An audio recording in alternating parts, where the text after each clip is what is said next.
नमस्कार, आप देख रहे हैं न्यूज टीवी इंडिया और आपके साथ मैं हूं पर्णिका तिवारी। बुलेटिन की शुरुआत आज की बड़ी खबर के साथ। पश्चिम एशिया में ईरान इजराइल के बीच बढ़ता तनाव अब और खतरनाक रूप लेता दिखाई दे रहा है। युद्ध के 17वें दिन गाजा में इजराइल ने हवाई हमला किया, जिसमें कम से कम 13 फिलिस्तीनी मारे गए। मरने वालों में 2 बच्चे, 1 गर्भवती महिला और 9 पुलिसकर्मी शामिल बताए जा रहे हैं। हमले के बाद इलाके में हालात और तनावपूर्ण हो गए हैं। दूसरी ओर ईरान ने दावा किया है कि उसने अमेरिकी और इजरायली ठिकानों को निशाना बनाते हुए अपनी सबसे घातक मिसाइलों में से एक सेजिल 2 लॉन्च की है।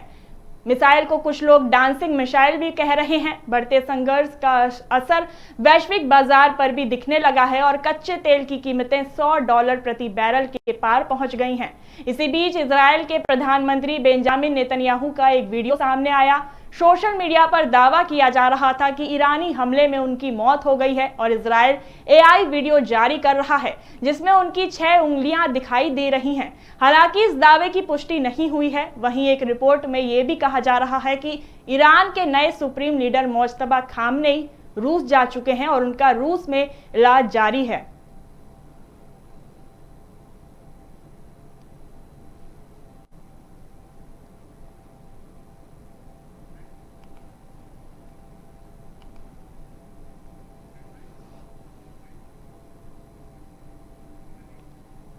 राज्यसभा की 11 सीटों के लिए आज वोटिंग जारी है। 37 सीटों के लिए चल रही पूरी चुनाव प्रक्रिया अब अपने आखिरी चरण में पहुंच चुकी है।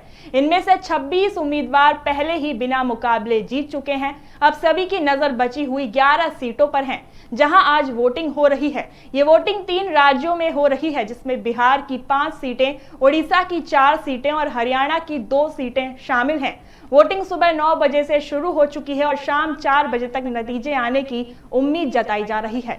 सबसे ज्यादा चर्चा बिहार की सीटों को लेकर है। यहां 5 सीटों के लिए 6 उम्मीदवार मैदान में हैं।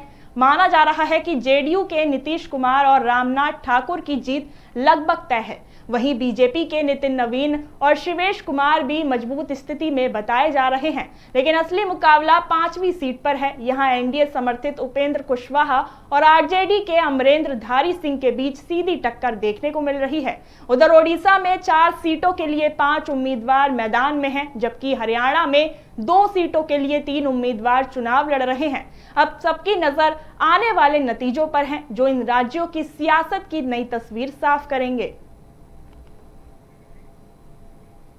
पश्चिम एशिया में चल रहे तनाव के बीच भारत के लिए राहत की खबर सामने आई है। भारतीय झंडे वाला LPG tanker Shivalik LPG career कुछ ही घंटों में गुजरात के मुद्रा पोर्ट पर पहुंचने वाला है। इस जहाज में 45,000 मीट्रिक टन से ज्यादा एलपीजी लदी हुई है। ये जहाज स्ट्रेट ऑफ हॉर्मुज से सुरक्षित निकलकर भारत की ओर आया है। इस इलाके में हाल के दिनों में तनाव बढ़ गया था, जिस वजह से कई जहाजों के रास्ते को लेकर चिंता बनी हुई थी। जानकारी के मुताबिक भारत सरकार की कोशिशों के बाद 2 भारतीय एलपीजी जहाजों को वहां से निकलने की मंजूरी मिली। इनमें से पहला जहाज शिवालिक अब मुद्रा पोर्ट पर पहुंचने वाला है। वहीं दूसरा जहाज नंदा देवी 17 मार्च को कांडला पोर्ट पर पहुंचेगा। माना जा रहा है कि इन जहाजों के पहुंचने से देश में एलपीजी की सप्लाई बेहतर होगी और लोगों को राहत मिलेगी। फिलहाल इन दोनों जहाजों के सुरक्षित भारत पहुंचने की खबर सरकार के पास है और बाजार से इस बात के लिए राहत देखी जा रही है।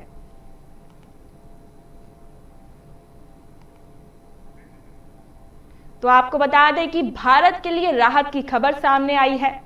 ईरान, अमेरिका और इजराइल के बीच जो युद्ध जारी है, इसको देखते हुए ही ईरान ने स्ट्रेट ऑफ हॉर्मुज, जो एक तरीके के लिए बहुत काफी अहम रास्ता माना जाता है, वहां से जो जहाज हैं वो गुजरते हैं, इसको देखते हुए ही भारत सरकार ने ईरान से बातचीत की, जिसके बाद ईरान ने भारत के लिए राहत की खबर दी। आपको बता दें कि शिवालिक, जो ऐसी खबरें हैं कि आज 4:30 बजे तक मुद्रा पोर्ट पर पहुंच जाएगा। वहीं नंदा देवी जो 17 मार्च को भारत पहुंचने वाला है। तो इस बीच भारत के लिए एक राहत भरी खबर सामने आई है। आपको बता दें कि भारत में इस वक्त एलपीजी को लेकर काफी संकट गहराया हुआ है। लोग लाइनों में, कतारों में खड़े हैं एलपीजी भरवाने के लिए। इस बीच भारत के लिए बड़ी राहत की खबर सामने आई है। मिडल ईस्ट में जो युद्ध जारी है, उसको देखते हुए ही ईरान ने स्ट्रेट ऑफ हॉर्मुज बंद कर दिया था। इसके बाद भारत ने ईरान से बातचीत की और ईरान ने भारत के 2 जहाज को मंजूरी दी कि वो स्ट्रेट ऑफ हॉर्मुज से गुजरें और भारत आ सके। तो ये भारत के लिए काफ़ी राहत भरी खबर सामने आई है। एक जहाज शिवालिक जो 4:30 बजे मुद्रा पोर्ट पर पहुंचने वाला है, वहीं 17 मार्च को नंदा देवी भी भारत के कांडला पहुंच जाएगा, जिसके बाद ऐसा अनुमान जताया जा रहा है कि जो एलपीजी की किल्लत है वो कम हो सकती है। तो बड़ी खबर भारत के लिए, भारत पहुंचने वाला है एलपीजी टैंकर शिवालिक। आपको बता दें कुछ ही देर में